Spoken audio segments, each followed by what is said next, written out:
Muy buenos días, en esta hermosísima mañana primaveral, ya se huelen los azahares por ahí, en los naranjos, qué bonita es la primavera, que la sangre altera, bendito sea el nombre del Señor.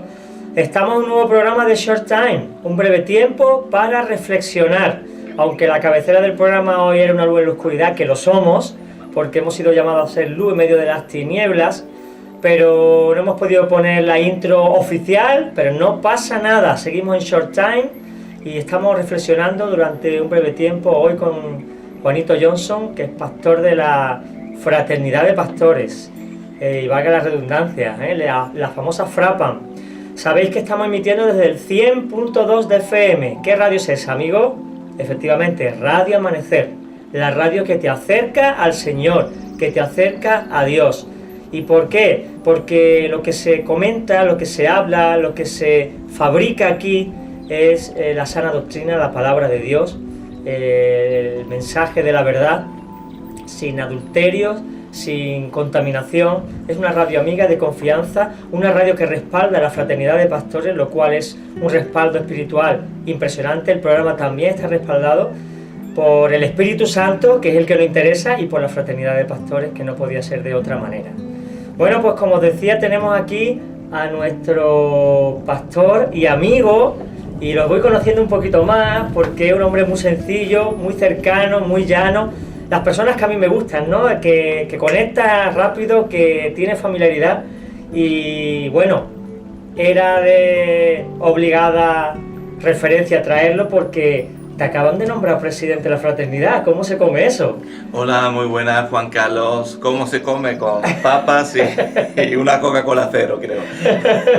El día que saliste convocado, yo te notaba la cara y te notaba la presión.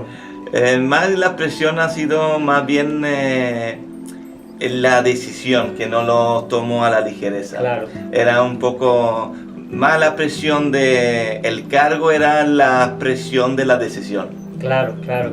Pero he visto cómo el Espíritu Santo te ha acogido de tal forma en este punto que te veo hasta contento y ilusionado con este nuevo proyecto que tú lideras, ¿verdad? Yo creo que yo soy una persona muy feliz y soy una persona muy privilegiada. Y entonces, claro, así es como quiero ponerme...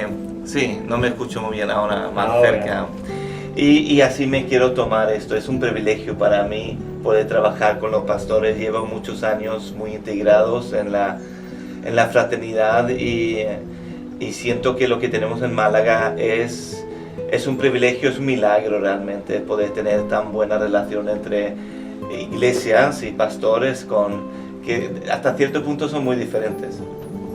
Muy bien, disculpadme, es que las manos aquí, como escucháis, suenan mucho y intentamos evitar tocar la mesa. Yo tengo esta dificultad, que me muevo mucho.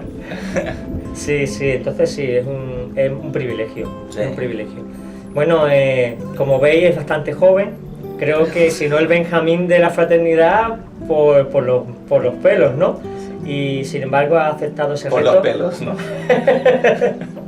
Gloria a Dios. Que sepa que estamos orando por ti todos los días, desde la iglesia, porque necesitamos un liderazgo, aunque sabemos que el presidente de la pastoral nos abandera, no ejerce una autoridad sobre el resto de la pastoral, pero sí nos abandera y se ocupa de temas que el resto no puede, ¿no? Entonces, eso honra al presidente, y menciono aquí a Miguel Rueda, a Pepe Carmén, a Alfonso Medina, a Rubén Zapata, y a ti, ¿no? No sé si se me escapa algún otro. Sé que antes de nada, al principio, había unos cuantos pastores. Juan Carlos Soto abanderó ese proyecto de desayunos con pastores. Estamos hablando del año 80 y tantos, y hacíamos una revista que se llamaba La Iglesia en Málaga, que todavía tengo la revista, y esa era un vínculo con todas las iglesias que habían por entonces, y se forjó, y en el año 93 oficialmente surgió la Fraternidad de Pastores como tal. Me estoy informando porque en la página que tenemos, que os recomendamos que os inscribáis, el canal de YouTube,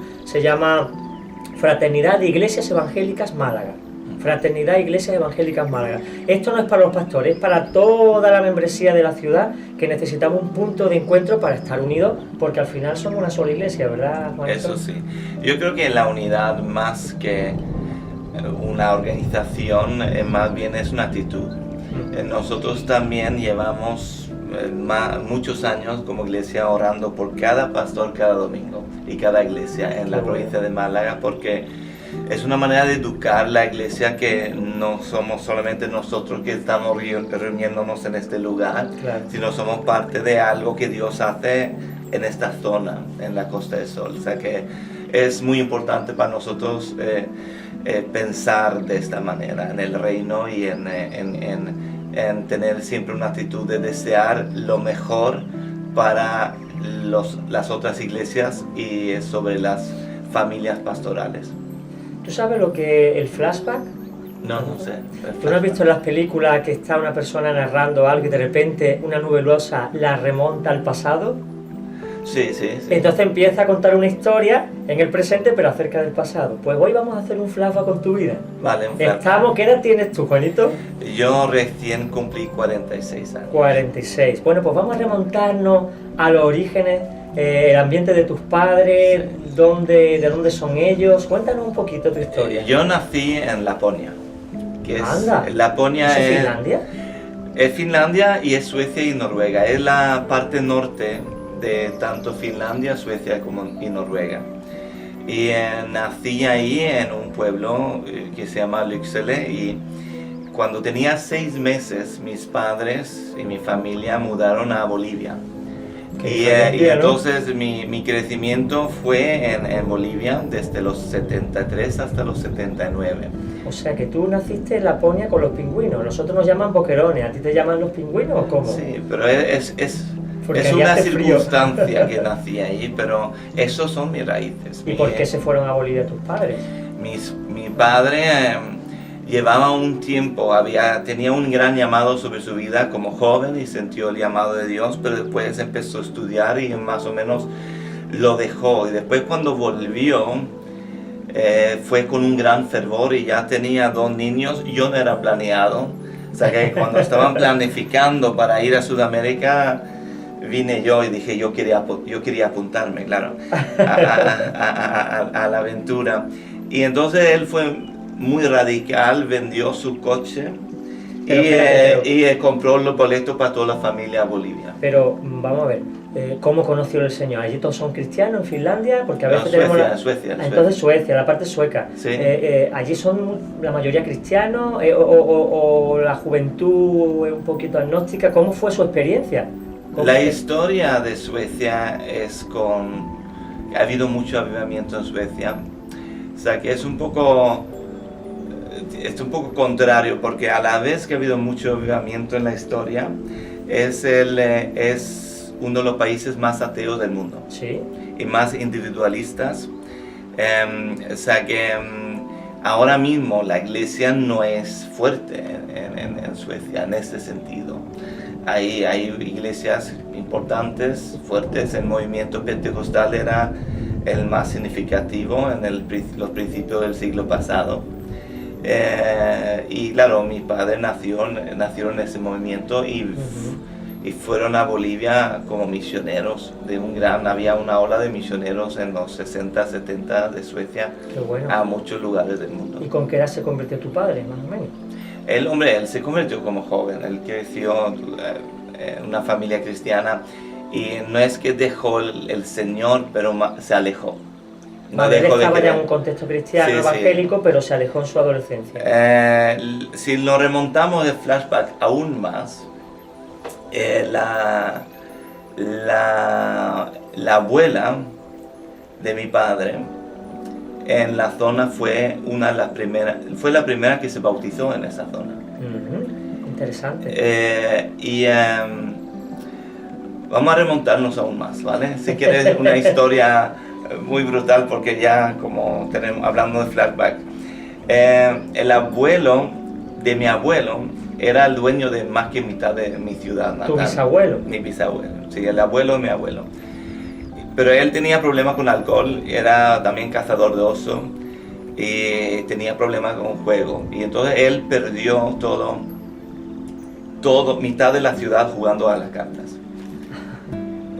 Y entonces, claro, el padre de mi abuelo se amargó mucho, lógicamente, y se mudó un poco afuera como campesino. y seguramente era una persona muy amargada. Pero la mujer del padre de mi abuelo, se llama Wilhelmina, fue la primera que se salvó en esa zona. Yo aún tengo la Biblia de ella en mi casa. Y ella más mi abuelo, el hermano de mi abuelo, más algunos más, fueron los primeros que fundaron la iglesia pentecostal en mi ciudad. ¿Cuál es tu ciudad? El Lycksele se llama. Es que Lycksele bueno, lo ha dicho él, yo no soy capaz de está perdido en el ¿Cuántos habitantes puede tener? 14.000 ahora. Como un pueblo grande aquí, ¿no? Sí, 14.000 más o menos. Sí. Pero lo curioso es que, claro, esta iglesia, la pentecostal, llegó a tener la membresía de 10% de la población de la ciudad, cuando era el avivamiento más fuerte en los años 40, 50 del siglo pasado. O sea que, pero eso no existe ahora. Eso no existe ahora. ¿Tú has ido a tu tierra, a tu pueblo recientemente o hace mucho que no vas? No, yo voy. Europa es muy pequeña y también como me casé con una sueca, entonces hace que tenemos vínculos ahí. Yo no buscaba casarme con una sueca, yo había dicho que no quería casarme con una sueca. Yo quería una andaluza, manchega, lo que sea. Pero ella vino a nuestra escuela bíblica, me engañó y fue lo más acertado que he hecho. Muy bien, ya llegaremos a eso. Entonces, ¿tu madre también estaba en la iglesia? ¿O cómo se conocieron tus padres? Mi madre estaba en otro movimiento. Ajá. Y tú sabes que en aquel tiempo ser pentecostal eran los únicos correctos del mundo. Era ese había concepto, una gran dicotomía entre bautista y pentecostal. Sí, entonces claro, ella venía de otro movimiento. Se conocieron porque se perdieron en el monte haciendo un atajo. Eran 3 chicos y 2 chicas que para un evento cristiano se perdieron en el bosque haciendo un atajo. Y porque había niebla, en medio de la noche andaron toda la noche, y de ahí salieron 2 parejas. ¡Qué romántico!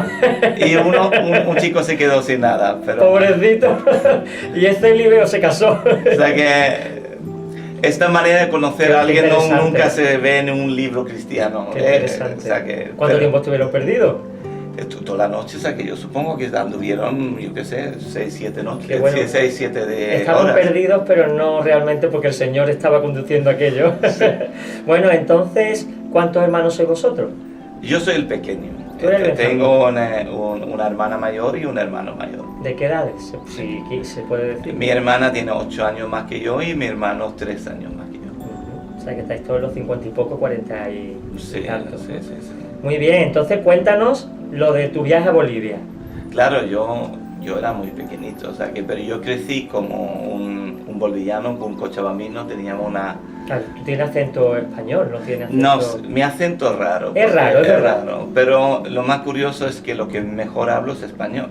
¿Ah, sí? Donde menos me equivoco. Y entonces, claro, ahí imagínate cómo es mi sueco. Porque claro, cuando yo voy a Suecia me preguntan de dónde soy, o sea que ese es mi complejo, que soy guiri en todos los países, pero soy feliz. Pero en Sudamérica yo era niño, pero yo crecí ahí, tú sabes cómo las bolivianas llevan al bebé en la espalda, así crecí yo. En zonas rurales, ¿no? No en una capital. Sí, era una capital, pero teníamos una chica que nos ayudaba y ella me llevaba en la espalda mientras... ¿Y cómo se llamaba esa muchacha? Ana. ¿Vive ella? Sí, vive ella. Yo hace poco tuve contacto y hablé con ella por teléfono. Envíale este programa a Ana. Sí. Por WhatsApp, que hoy día estamos ya globalizados, ya no hay distancia. Claro que no. Bueno, y entonces, ¿cómo fue tu infancia en aquella tierra? Claro, yo solamente tengo recuerdos muy felices, pero claro, yo mudamos de vuelta a Suecia con 6 años. O sea, tú estuviste 6 años en Bolivia, ¿no? Sí. Y no eras el raro allí en Bolivia porque estos morenitos, bajitos probablemente, tú, el larguirucho blanco con los azules, era extraño. Claro, pero tengo mucho gratitud a Bolivia porque mi nombre Juanito viene de mi etapa de Bolivia. Y encaja muy bien en Andalucía. Sí, sí, sí, sí, en tu carácter. Sí, sí. El presidente de la Fraternidad de Pastores se llama Juanito Johnson. Sí. Sí, señor. Yo quiero desvelar, porque claro, no es mi nombre que sale en el pasaporte. ¿Cuál es el nombre del pasaporte oficial? Es Johannes. Que es Juan Es Juan, sí. en sueco, ¿no? Que ahora Holandés también. tiene más caché ahora desde que España ganó el Mundial en Johannesburgo. Eso, Sí, sí, sí, pero ya ni quien te quite lo de Juanito, ¿eh? no, Juanito me identifico mucho con esto y muchos creen que es mi nombre, incluso. ¿Y por qué volvisteis para Suecia? ¿Por qué tus padres estuvieron 6 años allí? Realmente yo no sé la razón especial, pero ellos terminaron su etapa ahí, trabajaban mucho en las montañas. ¿Siempre a tiempo completo trabajaba tu padre? Desde entonces, sí, desde el año 73, sí. ¿Por qué? Antes era ingeniero de construcción, tenía un buen trabajo, construía presas de estas hidrológicas que hacen energía. Qué bueno. Y tenía toda la vida asegurada, pero Pero el Señor lo llamó sí, y lo dejó sí, todo. Sí. Y era muy radical, ¿no? Él lo vendió todo, dice, lo Sí, cortó y tiró para el nuevo mundo. Sí, ha sido muy pionero en ese sentido y así fue también en España, porque en el 83 él mudó con la familia a España, con mi hermano mayor y yo. Pero ¿no me dijiste que volviste a Suecia? Sí, al 79. ¿Y allí cuánto estuviste en ese tiempo? 3 años y medio. ¿Y qué estabas haciendo? Yo, Preparando el yo- próximo viaje, ¿no? Yo no sé, porque yo era niño. ¿Tú Yo tenías tenía 6 años? Sí, 6, 7 años. O sea que yo... Y eso fue duro, ¿no? Volver a Suecia con 6 años, tienes tus amigos, tienes tu clima, tu ambiente. Yo he tenido unos padres muy sabios. No fue lo más duro. Hombre, cuando yo empecé en la guardería, que era preescolar, me llamaban gorila. Y yo recuerdo que lloré por eso cuando llegué a casa. Pero mi madre me dijo algo que me ha ayudado hasta el día de hoy. Porque ella me dijo esta frase: ellos no saben que te hacen daño. Y el aprender ya desde los 6 años proteger mi corazón me ha ayudado en toda mi historia. O sea que he tenido una madre muy sabia. Qué bueno. Porque después, cuando volví al colegio, dijo, me llaman gorila, digo, voy a ser gorila, y me hice gorila y de repente fui el mejor amigo de ellos. Te Niños, adaptaste. pero de todas maneras esta enseñanza me ha ayudado porque he cambiado colegio tantas veces, Claro. en nuevas situaciones, pero la capacidad de no coger cosas personal me ha ayudado mucho. Yo te estaba preparando para un ministerio polifacético, ¿eh? Por eso el cambio de colegio, de ambiente, y boliviano, sueco de nacimiento, pero te desenvuelve muy bien en muchos ambientes. Eso se llama resiliencia. Sí, sí. Es una capacidad de adaptarse a la situación y al sufrimiento y volverlo bueno. Es mi herencia de mis padres. Gloria a Dios, gloria a Dios. Y entonces, desde allí, ¿por qué decide tu padre venirse a España? ¿Tuviste una visión, una revelación? Fue a una escuela bíblica de Asamblea de Dios en Lérida en el 82. Ajá. Y ahí por la noche recibí una visión sobre la provincia de Toledo. Y ahí nació todo. Y incluso Dios lo vio, incluso con los que estudiaban ahí, algunos que estaban en esa escuela bíblica, con ellos empezaron la obra en Toledo el año después, en el 83. Yo entiendo que había un proceso que ya había pensado en España de alguna forma, pero ese viaje en el 82 fue lo que, vamos a llamarlo, Prendió la todo, llama de sí, España. Sí, prendió, sí. Ella tenía unos 10 años por ahí, Sí, ¿no? sí, 10 años. ¿Y cuánto tiempo estuviste ahí en Toledo? Pues Toledo es No, precioso. nunca vivimos en Toledo así porque yo con tantos cambios, de todas maneras mis padres no cambiaron sistema escolar. O sea que yo fui a la escuela sueca que había en Madrid y vivíamos en Madrid. Ajá. Y ahí de ahí... Iba y venía y... Sí. O bueno, él iba y venía, ¿no? Sí, En la y obra. todos los fines de semana estábamos en la provincia de Toledo. Ajá. ¿Y así cuánto tiempo? Vamos a decirlo así. Entonces, claro, mis primeros 3 años de colegio fueron en Suecia, antes que mudé a España. Entonces, después estuve en España 3 años, después en Suecia 1 año, después en España 1 año, después en Suecia Madre 2 mía. años, después en Suecia 1 año y después he estado en Suecia. O sea, que he ido un Qué poco cambiando. un yo-yo entre España y Suecia. Y cuando tuve 19 años, escogí España para ser mi país. ¿Y no te supuso un conflicto esos cambios tan bruscos en edades que son decisorias? La adolescencia es muy delicada. Eso de estar 1 año aquí, 1 año allá, ¿no te perjudicó de alguna manera? ¿O tú tienes esa sensación? ¿O fue al contrario un privilegio? Yo recuerdo como adolescente preguntar a mi padre dónde yo era. Y él no respondió inmediatamente. Entonces, claro, esto me preocupó. Qué bueno.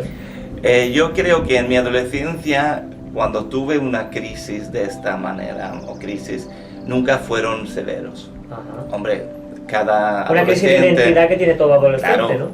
Pero yo llegué a una identidad en mi adolescencia que socialmente soy español y familiarmente soy escandinavo o sueco. Ahora esto ya después de tantos años aquí ha cambiado, porque ya familiarmente no sé lo que somos. Pero en mi, te lo digo yo, ciudadanos del cielo. Sí, sí. Pero claro, en mi adolescencia mi contexto familiar claro. era muy escandinavo, muy sueco, pero mi vida social era muy español. Porque como tú ves que me muevo mucho. Sí, gesticulas mucho. Sí. A mí me extrañó un sueco que habla tanto, que abraza tanto, es extraño. Por cierto, ¿en tu casa qué idioma se hablaba? Se intentaba hablar sueco, pero... ¿Tus hermanos hablan mejor el sueco que tú? Obvio. Se hacen más el sueco también, ¿no? No, yo. Es por eso funciona mi iglesia, porque el pastor se hace el sueco. Bueno, tiene 3 iglesias que, bueno, son de Cristo, pero las lleva él. Y me sorprendió de que la iglesia de Fuengirola fuera tan numerosa, ¿no? Me dijiste 200 personas, con los niños incluidos. Eso, sí, aquí en Málaga, en España, es una iglesia grande. Sí. Una iglesia grande. Poco a poco, paso a paso, ha crecido. Sí. Y tenemos una visión donde enfocamos mucho la reunión del domingo. La celebración del domingo es muy importante a la hora de llegar a nuevas personas. Bueno, pero antes, estás ya con esa crisis de identidad donde tu padre te dice y te explica, ¿no? Tú te sientes español, o instaláis aquí. ¿Cómo pasáis de Madrid al sur? Mi padre tenía una forma de trabajar que plantaba una iglesia. Estuvo él de pastor 3 años, después él puso un líder. ¿En Toledo? En cualquier iglesia que él plantó en España. ¿Y cuántas plantó? Yo creo que ha plantado cerca de 7. De un ministerio apostolado, ¿no? Sí, eso fue su manera de trabajar. Él nunca se vio a sí mismo como pastor, sino más bien el que inicia. Y esta iglesia en la Costa del Sol es la última que él plantó. Pero claro, aquí tenía que quedarse 6 años. Será porque yo no era maduro, porque yo ni siquiera sabía que iba a ser pastor entonces. Pero es la última iglesia que él plantó. ¿Y dónde vivíais? ¿En Fuengirola? Llegamos de Jaén. Antes de Jaén, viví en Jaén ahí. Yo, cuando tenía 18 años, yo hice con 17 años hice una escuela bíblica y con 18 otra escuela bíblica. Yo como adolescente tenía las cosas muy claras. Yo era, ¿entiendes? Yo iba a vivir para esto. No iba a estudiar, iba a terminar la carrera, que no lo escuchen mis hijos. No lo pero yo era muy radical. Y yo creo que mi padre, que sintió que había perdido tantos años, en una manera me apoyó por esta manera. Que él vio que él había perdido muchos años de su llamado. Claro. Y vio que yo era muy centrado, sabía muy bien con 17 años lo que yo quería hacer. Eso es raro. Es raro, sí. ¿Y qué te iba a decir? ¿Eras buen estudiante? ¿O eras normalito? ¿Cómo se desarrolló? Muy normalito. Yo creo que lo curioso es que yo hablo 3 idiomas y lo uso mucho 3 idiomas, pero... ¿Inglés, español y sueco? Y sueco, sí. Pero yo no soy de idiomas, me cuesta idiomas. Yo no soy un don de idiomas. Cuando yo veo a uno de mis hijos, tiene el don de idiomas, ¿entiendes? Lo hace, sí, la tiene facilidad para aprender. O sea, que idiomas en la vida me lo ha regalado gratis. Claro, no lo he estudiado. Sí. Yo no sabría explicar nada gramáticamente. Sino he tenido que He tenido profesores de la calle aquí en España. Y bueno, ¿y tú jugabas al fútbol? ¿Cuál era tu deporte? ¿O tu actividad? Baloncesto era. Claro, por la altura, ¿no? Sí, baloncesto era mi pequeña pasión, pero no fue algo que pudo hacer mucho esto. Bueno, entonces tu padre funda una iglesia en Fuengirola o en Málaga. Después de venir de Jaén, ¿os venís para acá? Cuando vinimos de Jaén, encontré un piso en La Luz, en Málaga. Anda. En Plaza Virgen de Belén, que está ahí donde Avenida Los Guindos, cuando cruza con carretera Cádiz. Pero ahí en la casa, en el piso, de una manera empezamos a orar y cosas, pero después alguien llama porque estamos buscando local y no sabíamos dónde, porque él tenía una visión de un centro bíblico en la Costa del Sol. Y después llama a alguien de Fuengirola y dice, yo he encontrado un local para ti. Y fue la iglesia que está en Mijas Pueblo, que edificó Daniel del Vecchio en su tiempo. Después lo tenía una iglesia inglesa durante un tiempo y ellos lo habían dejado. O sea que el primer local fue la de Mijas Pueblo. Y por eso siempre nos hemos sido asociados como la iglesia de Mijas. Pero fue el local, pero creo que la visión siempre fue la Costa del Sol en general. O sea que siempre hemos tenido membresía desde Torremolinos hasta Marbella. Claro. Como una ciudad, ¿no? Grande. Y de allí, allí en Mijas, vivíais allí, pues me imagino, ¿no?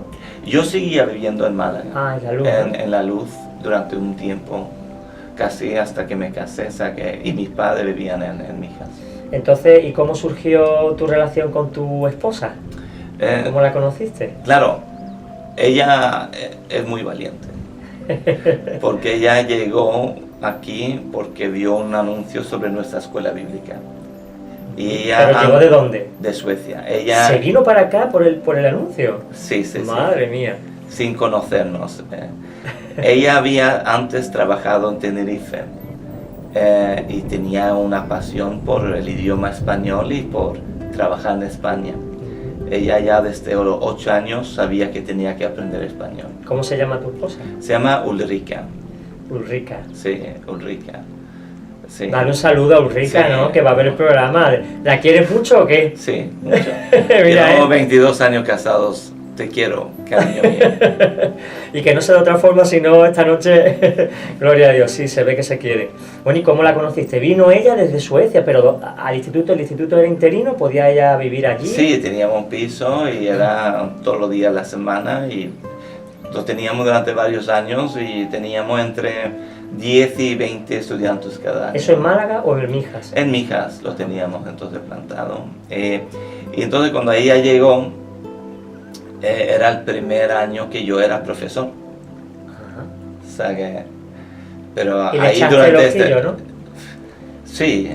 Entonces durante este año, yo no sé cómo pasó, pero fue en un viaje a Quintana de la Orden en la provincia de Toledo con las prácticas donde sus ojos me cautivaron. ¿Qué edad tenía ella y tú? Entonces... Uy, esas son preguntas importantes, como falles ahí, tu mujer te va a regañar, ¿eh? Ella tenía 21 años y yo 22. Es que es un poco truco porque tenemos la misma edad, pero ella cumple en noviembre y yo en marzo, y entonces... bueno, pero más o menos 20 y tantos, 20 y pocos, ¿no? Sí. Qué bien. ¿Y cómo fue? ¿Que le dijiste tú quieres salir conmigo o cómo surgió aquello? ¿Cómo te declaraste? Bueno, si es muy comprometido, mira, yo estaba en un grupo de conexión, en un grupo pequeño en Málaga. Sí. Y ellas estaban en Torremolinos en otro grupo. Y entonces, claro, después me tocaba a mí a buscar a las estudiantes y llevarlos a su casa. Pero entonces, claro, yo de Málaga la recogí en Torremolinos y yendo a Mijas, ya éramos los dos solos en el coche, entonces yo le pregunté si quería un café. La pregunta pero lo curioso fue un 14 de febrero, o sea que fue una fecha curiosa también, el Día de los Enamorados. Entonces la invité en un café en un restaurante en Fuengirola para tomar un café y ahí hablábamos y el tiempo es como que no existía. Sí. Hablábamos de todo, entonces yo sentí, era esto que teníamos que hacer. Después cuando la llevé a mi hija, esto era el año que había habido sequía aquí muchos años. Y de repente llovía 3 meses sin parar, no sé si te acuerdas, era brutal. Sí, eso fue en 96, sí. 95, 96. Sí, hubo una inundación grande. Sí, mucha lluvia. Pero entonces, claro, yo cuando le abro la puerta como un buen caballero ahí para dejarla salir en medio de la lluvia, entonces yo me escucho decir, si alguna vez me casaría, me gustaría que fuese como alguien como tú. Y claro, fue un... Vamos, tú fuiste al grano, ¿eh? Entonces, claro, ella se quedó un poco, a ver, ¿qué quiere decir este chico? ¿Esto qué significa? ¿Alguien como yo o conmigo? A ver, ¿esto qué es? Y ya en medio de la lluvia, y seguía lloviendo, o sea que todo estaba mojado, que puede mojarse. Y de repente ya empieza otro nivel de charla. Pero como yo estaba muy inseguro de mi función como líder de jóvenes, Sí. profesor, yo dije, no, yo necesito tiempo. Y ya hablé después con mi padre y todo, pero después ya oficialmente la pedí salir como novia el 20 de febrero, o sea que 6 días después. Aquí el que no corre vuela, ¿eh? Sí. Bueno, ¿y cuánto tiempo estuviste de noviazgo? Esa pregunta tienes que hacerlo. No hace falta, no Porque contesté. Porque yo no contesté a preguntas que pero me yo hicieron, puedo o sea hacerlo, que... yo lo puedo hacer, no es ningún... No, yo... ninguna. Sí, es que el nos programa, nos sí. casamos ese mismo año. ¿Tenía buena edad para casaros? En septiembre. De hecho, fue acertado porque 22 años después avala la decisión. Sí. Así que no es Pero no vergonzoso. teníamos prisa, fue curioso, fue un poco... ¿El señor o un Claro, poco? yo estuve en un viaje, yo fui a un viaje esta primavera a Rusia, a predicar con un amigo mío ahí. Y en eso yo tenía un tiempo con ministerios jóvenes, estuvimos buscando a Dios. Y yo siento como Dios me dice, tú tienes que casarte pronto. Y fue un poco raro, muy incómodo, porque digo, ahora vuelvo a España, ¿cómo yo saco este tema Claro, a la a luz. mi novia? Porque va a pensar que estoy Loco. desesperado. Exacto. Pero lo curioso es que mientras el mismo viaje, Dios ha hablado a mi mujer sobre qué mes se iba a casar, y ella está igual de nerviosa porque dice, ¿cómo voy a decir esto a mi novio? Claro. Y entonces cuando nos vemos, todos tenemos como un secreto, pero nadie sabe cómo sacarlo. Claro.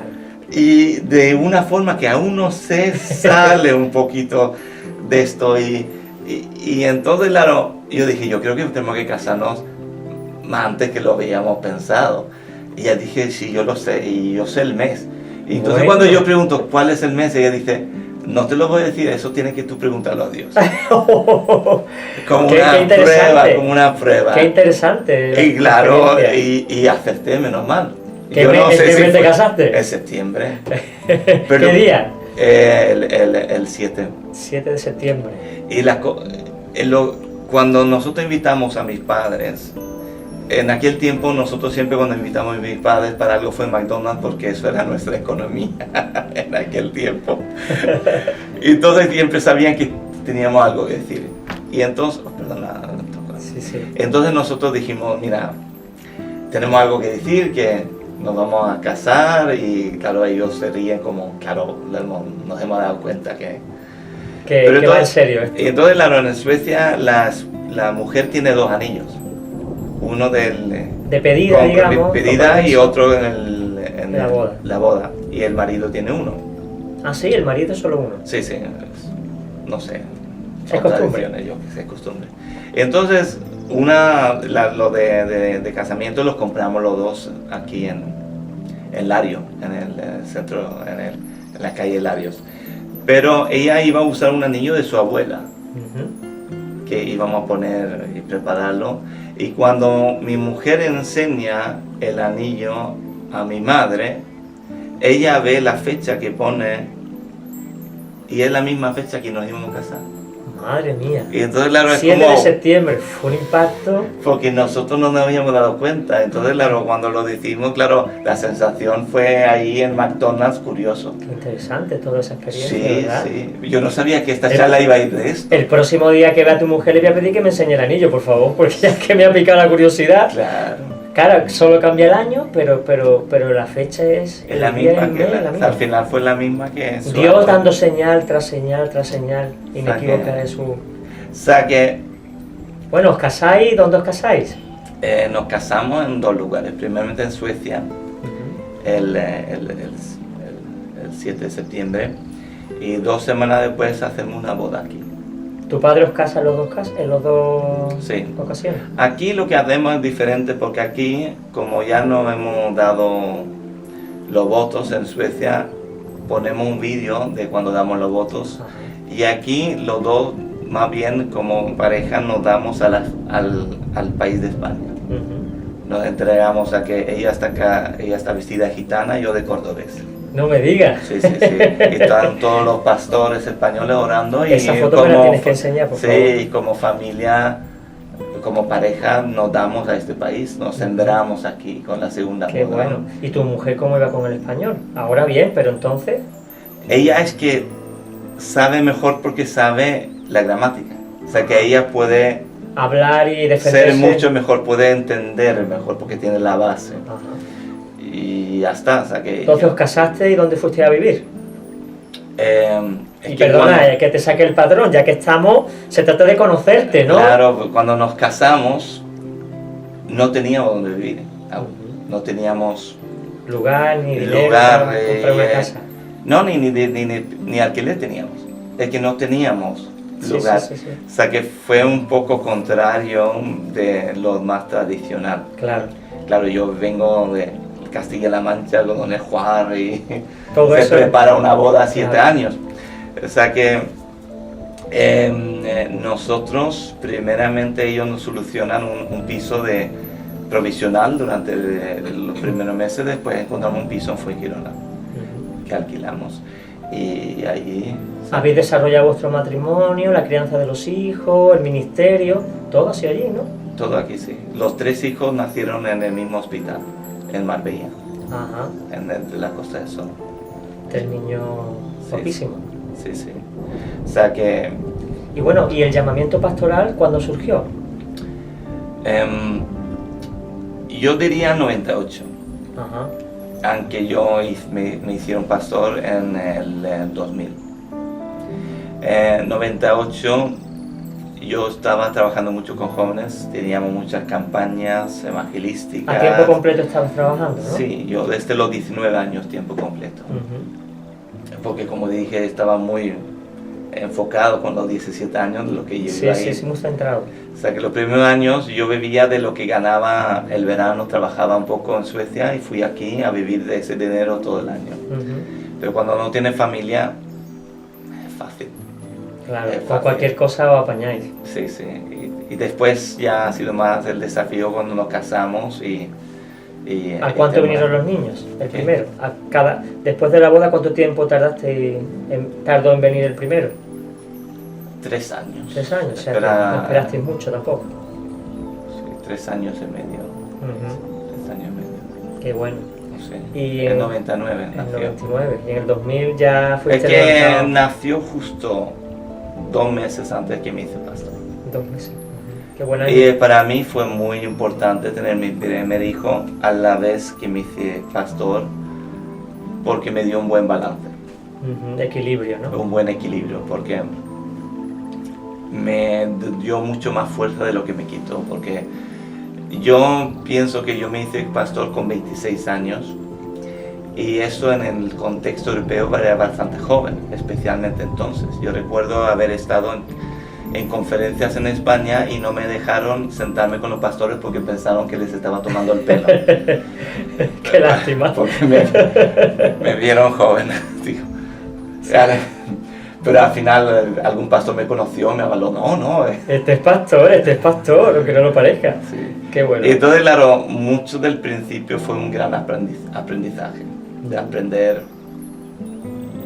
en base de experiencias y bien. Y ya después de X años empiezas a saber lo que quieres como pastor. Y ya cuando empiezas a levantar propios líderes. ¿Y qué es lo que quieres como pastor? ¿Qué es lo que quieres tú como pastor? Yo veo la iglesia que yo quiero. Yo veo una iglesia donde hay nuevas personas cada domingo, que se salvan personas cada domingo. Yo veo una iglesia donde más que 80% están envueltos en equipos de trabajos, en grupos de conexión. Yo no creo en una iglesia que sea por los dones de pocos, sino el sacrificio de muchas personas. Veo una iglesia donde el pastor para nada es el héroe, sino que el voluntario es el héroe. Donde el que trabaja, da su tiempo, es la persona más significante. ¿Le das valor a la membresía? Sí, yo creo que ¿entiendes? Yo veo Efesios cuando habla de los ministerios que han sido dados a la iglesia. No son los que hacen el trabajo de edificación de la iglesia, sino dice que han sido dados a preparar el creyente. Y el creyente es el que da fruto a la iglesia. Y yo creo que tenemos que ver eso más hoy en día, de que es el creyente que hace que la iglesia avance. Amén, amén. En todo sentido. La unión hace la fuerza, y no uno empujando de un carro, sino todos Sí. empujando. Estamos aquí con nuestro querido pastor presidente Juanito Johnson.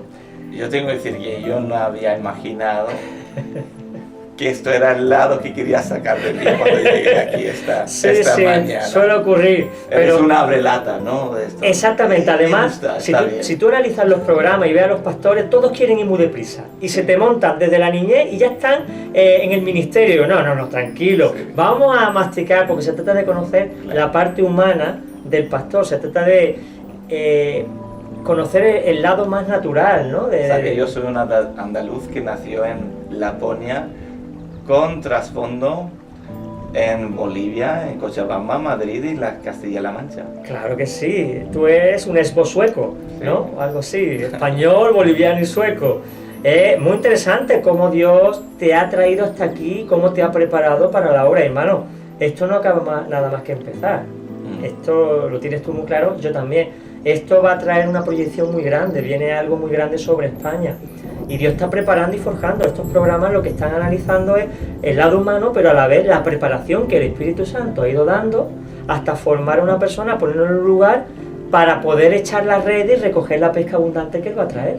O sea, no es más que eso. Así que nos ayuda a entender la visión de Dios para España a través de los líderes y ministerios. Qué bueno. Qué bonito. Pues nos vas a compartir una palabra, ¿cómo le llamarías? La iglesia. Yo cuando comparto, generalmente de mi corazón se trata de cosas que tienen que ver con la iglesia. Yo creo que la iglesia muchas veces es fácil hablar de la iglesia en tercera persona. Y se ve de los problemas que hay en la iglesia. Hay personas que tienen experiencias negativas de la iglesia, pero al final la iglesia es la herramienta que Dios escogió y no tenemos otra de hacer la iglesia funcionar. Sí, sí. Es el plan A y no hay plan B. Pero yo creo que una cosa que nos ayuda a entender la iglesia es que la iglesia no es una organización. En la iglesia principalmente yo suelo llamar a la iglesia una identidad. Y cuando es parte de ti cambia todo. Cuando tú creces y aprendes y caminas con Jesús, hay algunas identidades que son muy fáciles para nosotros. Por ejemplo, la identidad de ser un seguidor de Cristo, un discípulo. Esa identidad es muy fácil entender y un poco plasmar en tu vida, en tu día a día. También otra identidad que es bastante fácil es ser un representante. Somos embajadores, podemos entender este concepto. Pero claro, el ser la iglesia, yo sé que hablamos mucho de esto, pero tiene que ir bien profundo en nuestro corazón la identidad de ser la iglesia. Yo después de cuando me hice pastor, yo sentí como Dios me puso como contra la pared y estaba con la espada de que yo cuando me voy a ver delante de Jesús, yo no voy a rendir cuenta de ser un seguidor, un buen representante, sino yo voy a rendir cuenta de ser su iglesia aquí. Y eso me ha definido mi manera de pensar. Qué bueno. Y realmente la palabra es un poco cuando Saúl tiene su conversión, cuando va hacia Damasco con ira y con odio y con esta idea de llevar los que eran parte del camino, que seguramente era el nombre de la primera iglesia ahí en Damasco, y tiene este encuentro con esta luz. Y entonces en Hechos 9, cuando un poco empieza a hablar con esta luz y dice así, vamos a ver si lo encuentro aquí. Y sucedió en el 3, y sucedió que mientras viajaba, al acercarse a Damasco, de repente resplandeció en su derredor una luz del cielo. Y al caer a tierra oyó una voz que decía, Saulo, Saulo, ¿por qué me persigues? Y él dijo, ¿quién eres, Señor? Y él respondió, yo soy Jesús, a quien tú persigues. Levántate, entra en la ciudad, etcétera, etcétera. Aquí cuando Jesús se presenta delante de Saúl, no dice yo soy Jesús, y no le reprende a Saúl, ¿por qué persigues a mis seguidores, a mis representantes de Damasco? Sino la primera manera de presentarse a Saúl es, yo soy el que tú persigues. Aquí vemos como Jesús se identifica 100% con la iglesia local. Exactamente. Y entender que Jesús se identifica 100% con la iglesia local, ¿quién soy yo de no hacerlo? Porque tú sabes muy bien que personas les cuesta identificarse con la iglesia local, porque hablamos de tercera persona. Lo clásico es, en la iglesia no hay amor. Esa frase no puede funcionar. Claro. Porque tú no puedes decir, en la iglesia no hay amor, porque entonces hablas de la iglesia en tercera persona, o sea que yo rara vez me vas a ver hablar de la iglesia en tercera persona, porque es mi identidad. Claro, es que eres tú. Soy la iglesia. Y también Efesios, cuando habla sobre cómo el marido tiene que amar a la mujer, como Cristo amó la iglesia. Dicen ahí en Efesios que realmente no está hablando del marido-mujer. Muchas veces nosotros tenemos este pasaje para hablar un poco del matrimonio, de cómo la mujer tiene que someterse al marido, el marido tiene que amar a la mujer como Cristo amó a la iglesia. Muchas veces pero yo no me voy a meterme allí, pero muchas veces escucho personas hablar de cómo la mujer tiene que someterse, pero pocos hablan de cómo tiene que amar el marido, porque la presión está sobre el marido. Claro. Te lo digo, la presión de amar a tu mujer como Cristo amó la iglesia ha puesto el listón bien alto, pero es raro que nadie habla de eso. Es muy curioso, no conviene. Pero eso ya todos los pastores tienen que rendir cuenta después cuando lleguen al cielo. Pero Pablo dice, no, esta enseñanza no es sobre el matrimonio, no es sobre la pareja, sino es para describir cómo Jesús ama a la iglesia. Y para describir cómo Jesús ama a la iglesia, toma el ejemplo del matrimonio para entendernos cómo de profundo es el amor. Realmente, para mí el amor a la iglesia es el amor profundo. Yo veo personas que tienen facilidad de ponerse de rodillas o cantar o llorar delante de Dios, y no lo menosprecio, y tienen como su relación individual con Dios y dicen que esto es amar a Dios. Y lo es, pero no es el amor profundo. El amor profundo es cuando tú amas la iglesia como Jesús amó la iglesia. Es porque esto es amor, porque tiene un coste, tiene un sacrificio.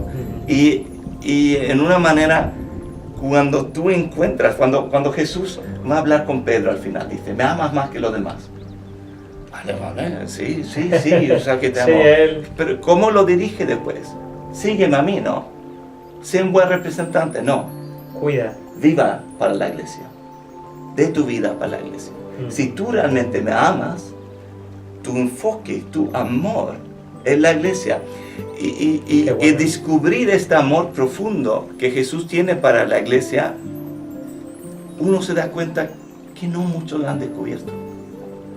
Y eso es el dolor mío, porque ese es el amor que es el motor en lo que yo hago. Es tan fácil hablar, sí, Jesús esto, Jesús lo otro, Jesús me llamó para esto, para lo otro, yo tengo esto y lo tercero. Pero al final la iglesia un poco, uno lo deja ahí en la esquina y que se arregle y viva España y los españoles y ya está. Cuando realmente es cuando descubrimos este amor profundo por la iglesia, es cuando haga un clic en nuestro corazón y algo puede suceder. Y es curioso que Jesús, es que cuando lees el Nuevo Testamento con estas gafas, es como wow, es como un mundo entero, porque cuando Jesús murió y resucitó, y cuando decir esto, lo que yo gané, claro, lo he dado a ¿qué? A la iglesia. Prácticamente 90, no sé si más que 90% de todas las promesas en la Biblia no son individuales, forma parte de un todo. Forma parte de un todo. Y esto es el pensamiento que quiero un poco transmitir, que qué bueno. Hay un amor que puedes descubrir hacia la iglesia que hace que puedes perdonar mucho, que puedes tener fe y esperanza a pesar de experiencias negativas. Y yo quiero invitar personas que escuchen a descubrir el amor por la iglesia que Jesús tenía. Y la misma que Jesús retó a Pedro. Y la misma que cuando explica cómo funciona el amor en la iglesia, coge el ejemplo del marido a la mujer, cómo tiene que amar a la mujer. Habla de un compromiso, sí. Habla de largo plazo, habla de esto va a dar fruto, nuestro amor va a dar fruto. Qué bueno. O sea que el amor en la iglesia yo creo que es lo que al final a la larga va a dar fruto. Claro. Cristo es la cabeza, la iglesia es el cuerpo, nadie puede amar a Cristo y aborrecer a la iglesia. No tiene ningún sentido, o no se comprende que es la iglesia. Pues aceptamos el reto, Juanito, claro. Aceptamos el reto, nosotros, los oyentes, de amar a la iglesia. El que no ama a la iglesia verdaderamente no ama a Cristo. A Juanito no le puedes amar la cabeza y aborrecer su cuerpo. No quiero nada del cuerpo, es solamente la cabeza. O lo quieres entero o lo desechas entero.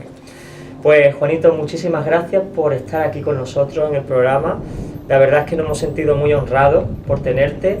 Tus palabras me identifico con ellas, las mimetizo porque yo tengo ese amor por la iglesia. Quisiera amarla más porque a veces pierdo un poquito la identidad y digo, ¿por qué hago lo que hago? ¿Es por responsabilidad o es por amor?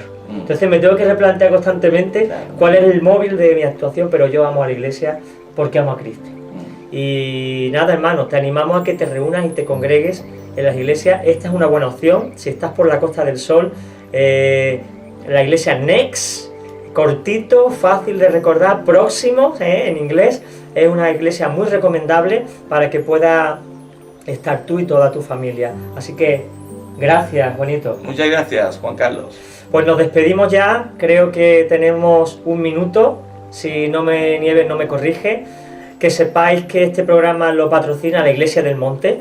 No buscamos grandes publicidades ni nada, pero hay que... Muy buena iglesia, muy buen pastor, me han dicho. Sí, es rarillo, pero bueno, lo amamos. Y ellos son los que respaldan este programa económicamente y con sus oraciones. Espero que te haya gustado. A mí me ha encantado escuchar a Juanito, tenerlo, la verdad que lo tengo en estima, y conforme lo voy conociendo lo voy amando más, con lo cual voy amando más a Cristo, porque Cristo se ve en él. Si quieres más información acerca de este programa, de los programas que hacemos, pues en iglesiadelmonte.com tú puedes escuchar las predicaciones, los short time, las emisiones de radio y tantas cosas que ponemos a tu disposición. Y en canal de YouTube, Iglesia del Monte, Proyecto Vida, pues puedes escuchar este programa concretamente y muchas cosas más. Pues nos marchamos con la bendición del Señor, deseamos que el Señor te guarde, que derrame de su gracia sobre tu vida, que tu familia sea llena del Espíritu Santo y que, si Dios lo permite, nos veamos el próximo programa. Un beso y que el Señor te bendiga.